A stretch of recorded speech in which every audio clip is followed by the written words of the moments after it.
Өглөөний өдрийн орой минь хүргэе залуусаа. За би өөрөө хөтэлдэг гаргалгаа байгаа групп дээрээ 20 секундэд хэрхэн хөлийн айгу үр дүнтэй хэрнээ амархан аргыг зааж өгье гэж хэлсэн байгаа. За энэ арга одоо яг та бүхэндээ танилцуулах чинь энэ арга маань ямар арга вэ гэхээр өглөөдөө шүдэ угааж байхдаа 20 секундээр 3 удаа, оройдоо шүдэ угааж байхдаа 20 секундээр 3 удаа та хийн. Ер нь хүний булчин зүгээр ингээд нөгөө бүр мэрэгжлийн хэлээр биш энгийнээр тайлбарлахад хүний эзний хэвлийн булчин босоо болон хөндлөн хоёр булчингаас тогтдог гэдэг үзье те. Босоо булчин гадна талдаа байгаа бид нэр ингээд фитнес заланд орохоор байнга хийгээд идэг. Хөндлөн булчин болохоор эзний дотор талд их идэж уухаас те нас явуултаас хэд таргалалтаас ер нь маш олон гадны хүчин зүйлээс болоод тэр хэвлийн хөндлөн булчин таргалаас сунцсан байдаг.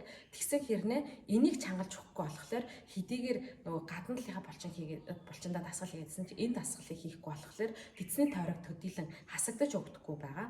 За энэ дасгалыг болохоор англи нэр нь болохоор stomach vacuuming гэж дуудаж байгаа.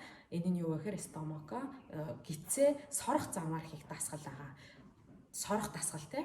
За тэгээд энэ дасгалыг би болохоор шүдэ угааж байхдаа өглөөдөө хийждэг, айсвал хөвчөж байхдаа хийждэг, айсвал ороод хийждэг. Ер нь бол маш амархан. Тэгээд олон юм ярихгүйгээр та нартай дасгалаа харуулъя. За энэ дасгал нь яах вэ гэхээр гидсчин байж байгаа тийм. Ерөөсөө амьсгаа уртаар аваад тэгээд сороод 20 секунд орчин. За ингээд сороод хамаг чангаараа сороод 20 секунд барина. Сорж явах явцдаа нөгөө амьсгаагаа төгчихгүй ямар нэгэн байдал үүсэхгүй. Хажуу талаас бол ингэж харагдана. Юм толгой бүр гоё. За ингээ 20 секунд сороод тавьчихна. Дахиад сорно.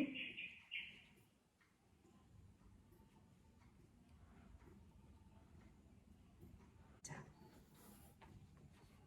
Ингээ 20 секунд.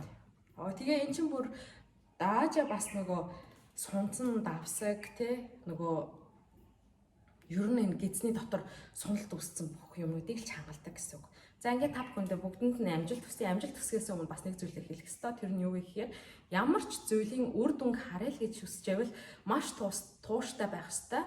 Тууштай байна гэдэг бол өөрөө амжилтын аягүй том үндэс те. Заавал амжилт гэхээр том зүйл төсөөлөд авах шаардлага байхгүй шүү дээ. Яг үнэндээ өчигдрийнхөө цэгээс арай дээр хувилбарал байв өнөөдөр тий өөрийнхөө төлөө ямар нэгэн зүйлийг хийдэг хэн нэг нь л байхад хангалттай. Тийм болохоор 21 хоног энэ дасгалыг хийгээд би бол 2.3 см 2 см ч юм уу нэг ямар ч гэсэн MS-S руу орж чадсан. Тийм болохоор та нар ч гэсэн хийгээд үзээрэй. Ийм амархан юм заагаад өгч явах чинь хийхгүй байгаад ээж болохгүй. Хийгээд үзээрэй.